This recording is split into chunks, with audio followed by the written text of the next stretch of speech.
வாழ்க்கையில முதல்ல ஸ்விம்மிங் கத்துக்கலான்னு வந்த எனக்கு வந்த சோதனை தான் இது. இனிமேலாவது இந்த மாதிரி சோதனை வராம காப்பாத்துப்பா சாமி. இந்த சாமிக்கு ஒரு தேங்காய் உடைக்கலாம்னா அந்த தேங்காவிலையும் ஒரு சோதனை. போனார் இப்ப பெர்ஃபார்மன்ஸ பார்த்து நீ ஆச்சரியப்படுவார். அந்த வண்டியில நீ இருக்கவே இல்லடா, நடிக்காதடா, கண்டுபிடிச்சிருவாங்கடா, கும்முனட்டா, இருடா, மாட்டிப்படா. பஸ்ஸுக்காக வெயிட் பண்ணிட்டு இருந்த ஒருத்தருக்கான நிலைமை தான் இது. பஸ் வந்துச்சுன்னு சொல்றோம், உங்களை பார்த்துருப்பாங்க. பஸ்ஸே வந்து நான் வந்துட்டேன்னு சொல்றதை பார்த்துருக்கீங்களா? பாவம் அந்த மனுஷன். நல்ல வேலை.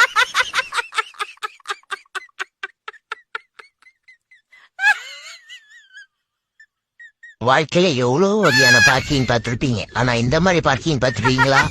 இப்ப பாருங்க, புடுறா பொண்ணோம் வடிவேலு மண்டையில இருக்க கொண்டையும் வரதுட்டேன் அப்படின்னு சொல்ற மாதிரி இப்ப இந்த அக்கா பண்ற வேலையை பாருங்க.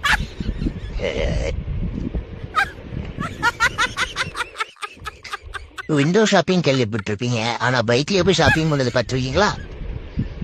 இந்த தோரம் பருப்பு எங்க இருக்கு? 3வது ரோவா இருக்குமோ? ஐயர்லயே நான் ரவுடி ஐயராக்கும் அப்படின்ற மாதிரி இந்த அக்கா பண்ற வேலையை பாருங்க. பொதுவா ஜன்னல் வழியா கட்சி போட்டு சீட் பிடிக்கிறவங்க பார்த்திருப்பீங்க. ஜன்னல் வழியாவே போய் சீட்டு பிடிக்கலாம் அண்ணன் பார்த்தாரு. ஆனா நடந்தது என்னவோ வேற ஒண்ணு. Download ShareChat.